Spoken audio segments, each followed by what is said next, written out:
Les deux dossiers facturés, on est aux alentours de 10 000 euros, 10 000 euros de chiffre supplémentaire. Donc les effets bénéfiques ont été assez rapides, je trouve. Ça m'a agréablement surpris parce que je m'attendais pas à ça. Et c'est vrai que du fait du volume d'appels qui a augmenté, le nombre de dossiers aussi a augmenté. Et du coup, le chiffre, l'augmentation du chiffre a été perceptible très rapidement, je trouve. Je m'attendais pas à ce que ce soit aussi rapide. Que dirais-tu à quelqu'un qui hésite ou qui souhaiterait rejoindre l'accompagnement du CAB? Qu'est-ce que tu lui dirais? Ça serait quoi ton ressenti? Voilà, comment tu te positionnerais? Alors, je lui dirais exactement la même chose que ce que j'ai dit à certains confrères, parce que j'en ai discuté. Allez-y les yeux fermés. Voilà. Si vous cherchez de la visibilité, de la rentabilité et des clients supplémentaires, allez-y. Et surtout, voilà, cet accompagnement, moi, c'est vraiment ça qui m'a plu, hein. Encore une fois, c'est pas juste créer un site internet et lancer des campagnes Google. C'est un accompagnement vraiment global et complet. Donc, c'est ça qui est très intéressant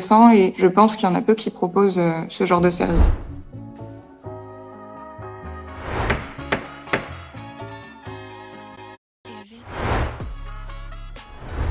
Bonjour tout le monde, dans cette vidéo je suis avec Laura Lemarié, qui est une avocate qu'on a accompagnée dernièrement et voilà, une petite vidéo pour qu'elle nous explique un peu son parcours, pourquoi elle a décidé de postuler à l'accompagnement et du coup comment ça s'est passé.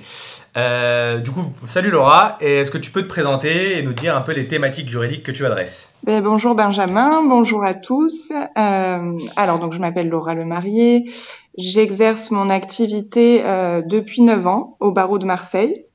Et je me suis installée à mon compte environ 2 ans après une collaboration dans un cabinet marseillais. J'ai choisi de m'installer sur Aubagne, entre Toulon et Marseille, et de développer ma clientèle en droit du travail. J'interviens aussi bien pour les salariés que pour les employeurs. Et depuis 1 an, je travaille avec une collaboratrice qui a rejoint le cabinet l'année dernière. Ok, d'accord, très clair. Est-ce que tu peux nous dire un peu la situation de ton cabinet avant d'intégrer l'accompagnement? Où ça en était? Si mes souvenirs sont bons, c'était voilà, c'était stable, tu avais un bon rythme de croisière, tu avais ta Ouais. collab, voilà. Mais voilà, c'était quoi un peu la situation, un peu plus dans le détail? Alors oui, comme tu l'as dit, j'avais un rythme de croisière. Donc ça me convenait très bien pour concilier ma vie personnelle, ma vie professionnelle. Mais j'avais envie de plus, de me challenger, de diversifier ma clientèle aussi et bien sûr augmenter mon chiffre d'affaires. Ok, d'accord. Et c'était quoi un peu les principaux problèmes que tu cherchais à résoudre en postulant à l'accompagnement? Voilà, comment tu te sentais par rapport à cette situation? Je me rappelle plus de notre premier appel. Si je crois que tu m'avais dit quelque chose comme, voilà, tu avais déjà mis quand même des choses en place. Je crois que tu avais un site mais qui n'était pas vraiment le tien.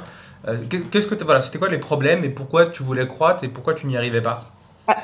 Alors le principal problème, c'était l'efficacité, on va dire.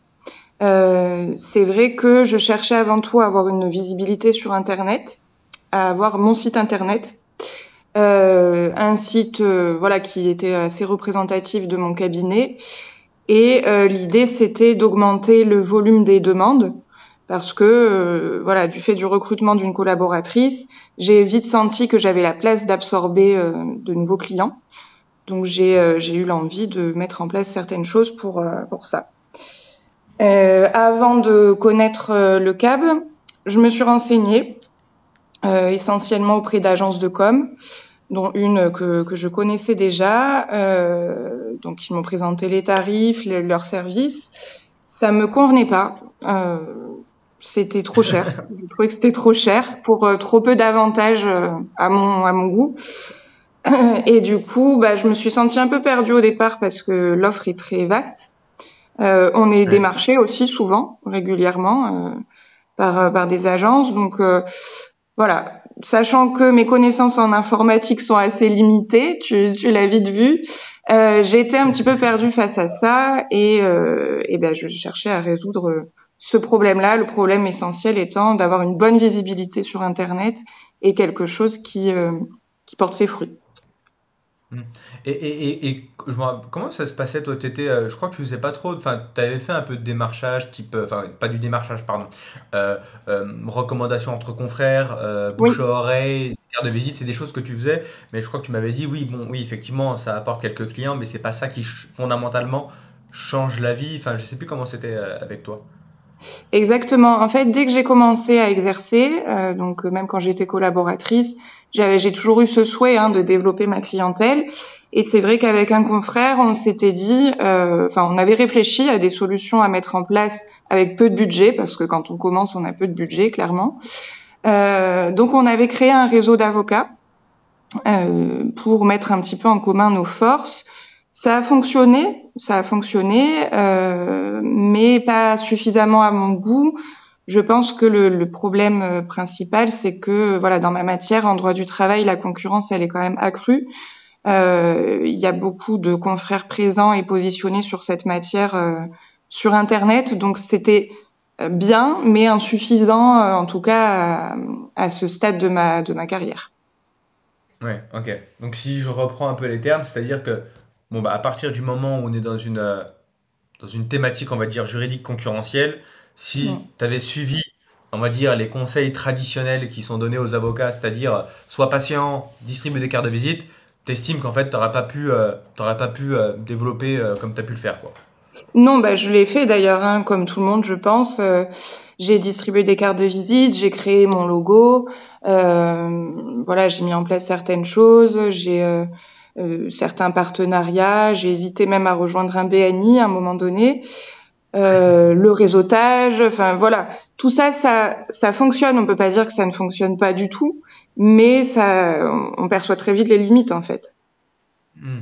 Ok, ouais, ouais, c'est pas ça qui fait qu'en fait tu vas avoir un cabinet stable et qui peut au moins se stabiliser et on parle même pas de croissance en fait généralement à cette étape-là. Non, voilà, ça fait pas Hmm. décoller la croissance du cabinet. Ok. Pourquoi tu t'es dit... Il y a eu un tournant au moment où tu nous as contactés. Est-ce que c'était, tu vois, où tu t'es dit pourquoi c'était plus pertinent? Enfin, est-ce qu'il y a un élément où tu dis, ok, là c'est pertinent de postuler. Est-ce qu'il y a eu un tournant où tu dis, ah, un petit déclic, je sais pas, ou c'était une réflexion qui était déjà présente depuis pas mal de temps et en fait, bah, juste le fait de nous voir sur la publicité a été le petit déclencheur. Alors oui, c'était présent depuis un certain temps dans ma tête, dans mon esprit. Après, bah, avec la routine en fait quotidienne, quand on a la tête dans le guidon, on met ça un peu de côté parce que on préfère privilégier les dossiers, travailler. Et à un moment Hmm. donné, oui, j'ai eu comme un petit déclic en me disant bon, stop, il faut que je me pose, il faut que je mette en place certaines choses parce que bah, j'en ai marre d'être dans cette routine-là et ça va, financièrement, le cabinet tourne, mais j'ai envie de plus. Voilà, j'ai envie de plus. Ouais, Donc c'est vrai que la ouais. vidéo que tu as faite, elle m'a convaincue. Elle a su voilà, m'accrocher. Et ce qui a été déterminant pour moi, c'est notre premier échange, parce que Hmm. je fonctionne beaucoup au feeling. Et voilà, je l'ai bien senti dès le départ. C'était exposé de manière très claire sur l'accompagnement, sans promettre non plus monts et merveilles, parce que ça, je l'ai beaucoup vu de la part de certaines agences ou voilà certains professionnels dans ce domaine-là. Et du coup, bah, c'était assez rassurant pour moi. Je me suis dit, allons-y, je le sens bien. Ok. Hmm. Ouais, ouais, bah, je pense qu'on essaie de souvent insister sur le fait qu'il n'y a rien de magique. Et je le dis à Oui. chaque. Enfin voilà, il y a une méthode, c'est processisé, il y a des datas, il faut savoir les analyser, et c'est pour ça que ça marche. Et effectivement, je pense que parce que c'est toujours pareil, alors c'est soit des fois on attribue à la malice qui est due à la compétence, donc bon, je sais pas comment ça se passe, mais ouais, des fois je pense qu'il y a un peu de chamanisme autour de tout ça, et en fait on joue un peu, certaines personnes jouent un peu de la méconnaissance d'autres sur certains sujets, et forcément ça biaise un peu tout ça, quoi. D'ailleurs, tu t'en as parlé pendant plusieurs fois, tu as dit que tu avais pas mal de freelance, agences, etc., que toi tu avais contacté, ou à l'inverse, qui sollicitent aussi pas mal les avocats. Qu'est-ce qui a fait que tu t'es dit, ok, bah, ce que propose le CAB en termes d'accompagnement, de suivi, qu'est-ce qui te dit, ok, bah, c'est ça qu'il me faut, parce que vous êtes déjà très sollicité. Alors moi, ce qui m'a convaincue essentiellement, c'est l'accompagnement en fait qui a été proposé, que j'ai trouvé très complet. parce que j'ai vite compris que c'était pas juste la création d'un site internet et une présence sur internet et le lancement d'une campagne Google Ads, que c'était plus que ça en fait, qu'il y avait autour oui, comme un coaching, limite du développement personnel aussi, et je trouvais ça très complet et du coup voilà, l'offre proposée m'a séduite. Ok. Ouais. Pour donner un peu de détails, que tout le monde comprenne, en fait, généralement, quand quelqu'un s'adresse aux avocats, soit on vous vend de la visibilité pour un site, Mm. soit on va vous dire il faut utiliser Google ou écrire des articles de blog pour du SEO. Mais bon, tout est lié à Google. Et généralement, on ne vous parle jamais de la partie, on va dire, moi ce que j'appelle le closing, donc commercial. Et en fait, c'est d'ailleurs pour ça que très souvent ça ne marche pas les solutions qui sont proposées aux avocats parce que tout est segmenté. Les personnes font, enfin les agences ou les freelances font une chose. Et en fait, moi c'est ce que je dis tout le temps, c'est qu'en fait c'est l'alignement des trois qui fait que ça marche. Et d'ailleurs, on l'avait bien vu avec toi, ça avait été assez flagrant. C'est-à-dire qu'il y avait le site, on avait pas mal d'appels, même beaucoup d'appels au début. Par contre, on avait dû travailler la partie justement comment structurer un appel. Et c'est pour ça qu'en fait, on augmente les résultats. Parce que si tu n'as pas l'alignement parfait des planètes, c'est ça qui fait que, voilà, c'est ça qui fait qu'il y aura un blocage. Toi, du coup, tu as employé le Exactement. terme développement presque personnel. Comment tu t'es senti durant l'accompagnement? Parce qu'il y a le site qu'on fait parce que justement, il faut les pages spécifiques. On lance les campagnes, on les gère. Mais est-ce qu'il y a une partie du suivi ou du coaching qui t'a un peu plus marqué que les autres? Tu vois, alors parfois, des fois c'est Google Ads, parfois c'est le closing. Toi, comment ça s'est passé? Comment tu l'as vécu? Oui, en effet, voilà, j'emploie le terme de développement personnel parce que je pense on est dans ce cadre-là. Je me suis sentie tout de suite en confiance avec toi et avec ton équipe. J'ai trouvé que vous étiez hyper disponible, impliqué. Donc ça m'a tout de suite rassurée et mis en totale confiance. Ce qui m'a le plus marqué, c'est effectivement le coaching sur le closing, parce que ça, on ne l'apprend pas en fait. On l'apprend Hmm. pas à la faculté, on ne l'apprend pas dans le cadre de notre formation à l'école d'avocat. Et c'est dommage parce que évidemment, ça fait partie de notre métier. On est chef d'entreprise, on doit avoir des compétences sur les matières qu'on exerce, c'est une évidence, mais ça ne suffit pas. Donc ça, j'en avais déjà conscience, mais ça m'a encore plus convaincue de la nécessité de me former, du moins de m'intéresser aux techniques commerciales pour développer encore plus et surtout transformer les appels, en fait, les demandes en réels dossiers.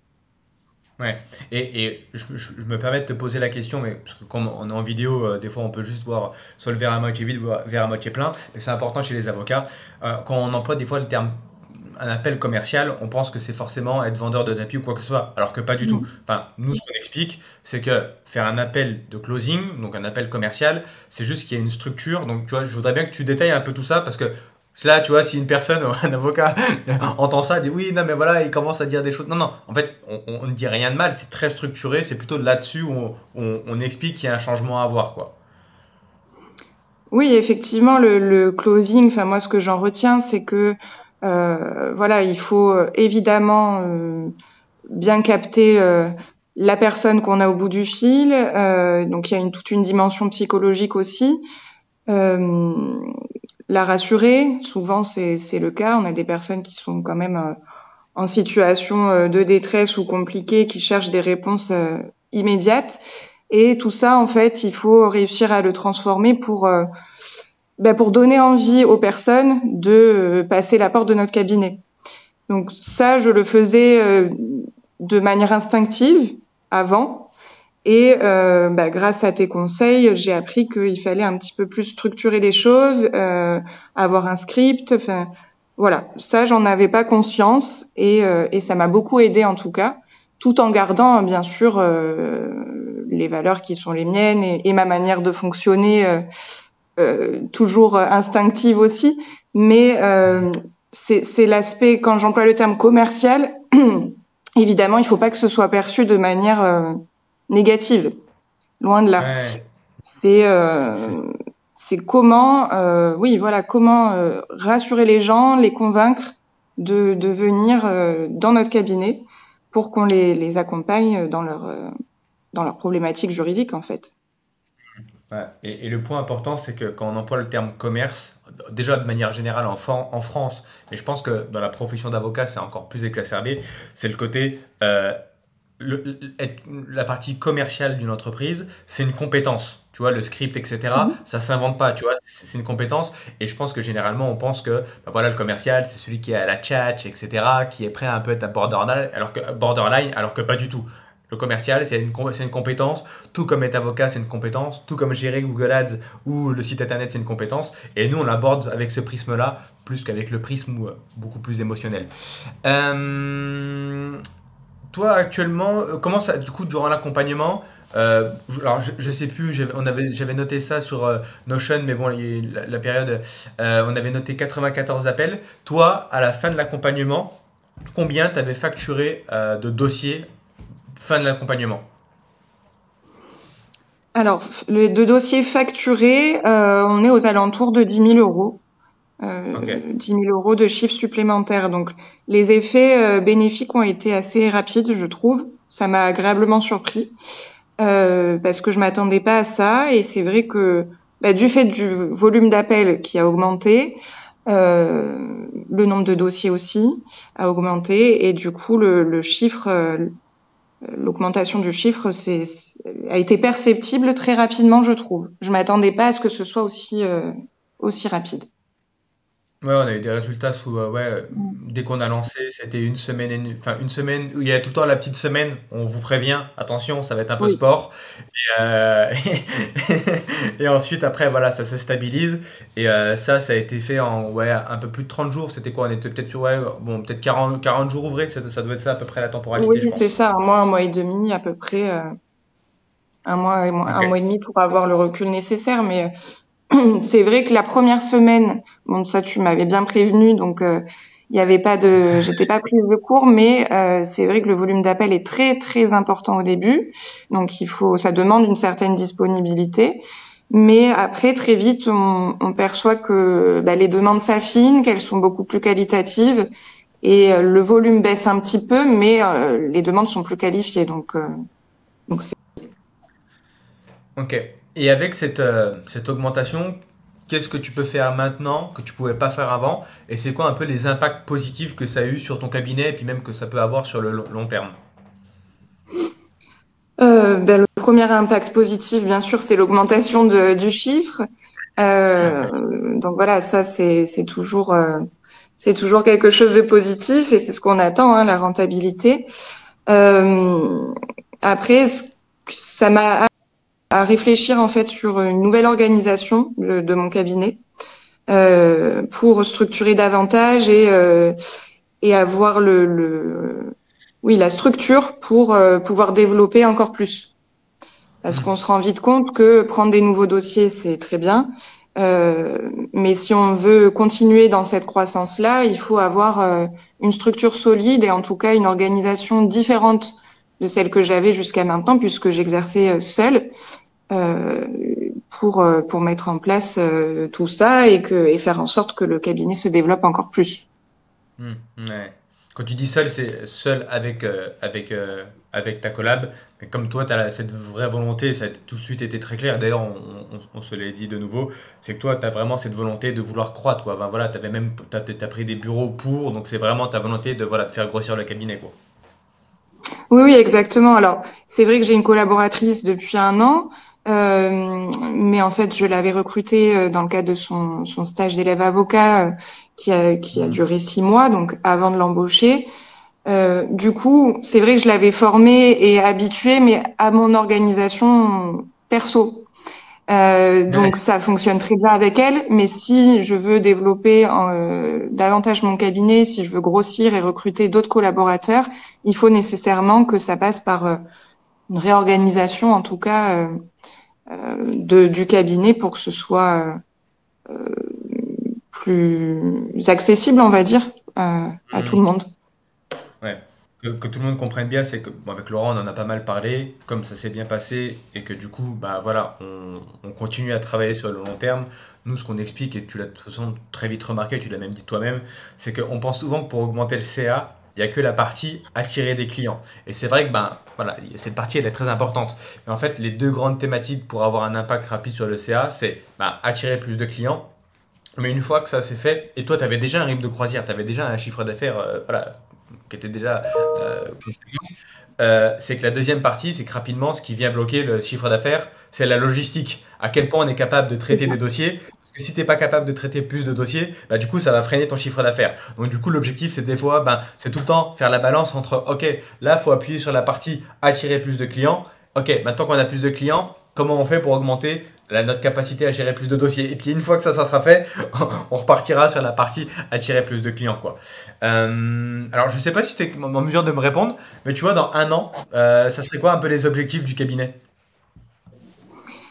L'objectif, moi, ça serait de recruter au moins une personne en plus, Ouais. parce que ça voudrait dire tout simplement que le volume de dossiers a augmenté et qu'il y a de la place pour prendre quelqu'un en plus. Donc, c'est vraiment ça, c'est le recrutement d'un collaborateur supplémentaire. Ok, d'accord. Bon, bah, faut qu'on se mette au boulot. C'est ça. Euh, que dirais, pour un petit mot de la fin, si tu en as un autre, n'hésite pas. Que dirais-tu à quelqu'un qui hésite ou qui souhaiterait rejoindre l'accompagnement du CAB et voilà, qui se pose des questions, parce que toute la partie marketing, etc., c'est pas forcément des sujets auxquels on parle aux avocats. Et toi, tu as passé le pas, qu'est-ce que tu lui dirais? Ça serait quoi ton ressenti? Voilà, comment tu te positionnerais? Alors, ben, je lui dirais exactement la même chose que ce que j'ai dit à certains confrères, parce que j'en ai discuté. Allez-y les yeux fermés. Vraiment, ça demande un peu de disponibilité, on va pas se mentir. Il faut savoir mettre un petit peu en stand-by le travail de fond du cabinet, mais c'est largement faisable. Et surtout, ça nous oblige à revoir un peu nos priorités. Et ce qui est très motivant, c'est qu'on récolte les fruits de ce travail-là très rapidement. Donc voilà, si vous cherchez de la visibilité, de la rentabilité et des clients supplémentaires, allez-y. Et surtout, voilà, cet accompagnement, moi, c'est vraiment ça qui m'a plu, hein. Encore une fois, c'est pas juste créer un site internet et lancer des campagnes Google. C'est un accompagnement vraiment global et complet. Donc, c'est ça qui est très intéressant et je pense qu'il y en a peu qui proposent ce genre de service. Merci beaucoup, Laura. Super, merci beaucoup. Ouais, tu emploies des mots très, très, très, très pertinents, tu vois, notamment sur le mot priorité. Tu vois, en Mmh. fait, et parce que quand on a son cabinet, on est chef d'entreprise, et en fait, des priorités, il y en a plein. Mais être chef d'entreprise, c'est aussi savoir qu'est-ce qu'il faut prioriser. Parce qu'en fait, en plus, nous, en France, c'est un vrai sujet, l'égalité, on veut que tout soit pareil. Mais dans une entreprise, c'est pas vrai. En fait, à un moment donné, ben, voilà, si demain, tu as un gros dossier qui arrive et qui est très urgent, eh ben, en fait, tu le priorises. Et tout ne peut pas être à égalité. Il faut savoir qu'est-ce qu'on met en avant, quel est le plus gros problème à résoudre rapidement. Une fois que tu as résolu ce problème, là, tu peux passer. Et ça, c'est un vrai sujet de qu'est-ce qu'il faut prioriser. Et je pense que c'est d'ailleurs dans l'accompagnement, nous, on essaie de mettre vraiment cet accent de OK, où est-ce qu'on met notre énergie? D'accord, là, typiquement, à toi, à une époque, tu écrivais des articles de blog où je t'avais dit non, non, Laura, là, on va prioriser autre part parce qu'en faisant Mmh. autrement, bah, toi, tu vas économiser du temps, ça va quand même t'apporter des clients, mais on va pouvoir redispatcher ton énergie et ton temps sur autre chose, etc. etc. Et cetera. Et c'est vraiment le roulement, enfin, la logique qu'on Exactement. Et essaie. puis aussi, quand on est dans ce rythme de croisière, parce que je pense qu'il y a beaucoup aussi dans mon cas, hein, voilà, qui démarrent pas, parce que ça fait 9 ans que j'exerce, mais qui sont dans ce rythme de croisière, cette fameuse routine, hein, un côté confortable, mais qui fait que voilà, on est pris par notre travail et on se pose jamais pour réfléchir au développement du cabinet, voilà, vers où on veut aller en fait. Et ça, c'est Hmm. important de mettre un peu sur pause et de réfléchir dans cette voie-là parce que finalement, c'est bénéfique très rapidement. Top, top, top, super. Bon, faut que je vais me mettre au travail parce qu'apparemment il faut recruter à la fin de l'année. Donc, bon, merci beaucoup Laura pour cette petite interview. Et du coup, bah, on se dit à très vite pour de nouvelles aventures. À très vite. Merci. Merci.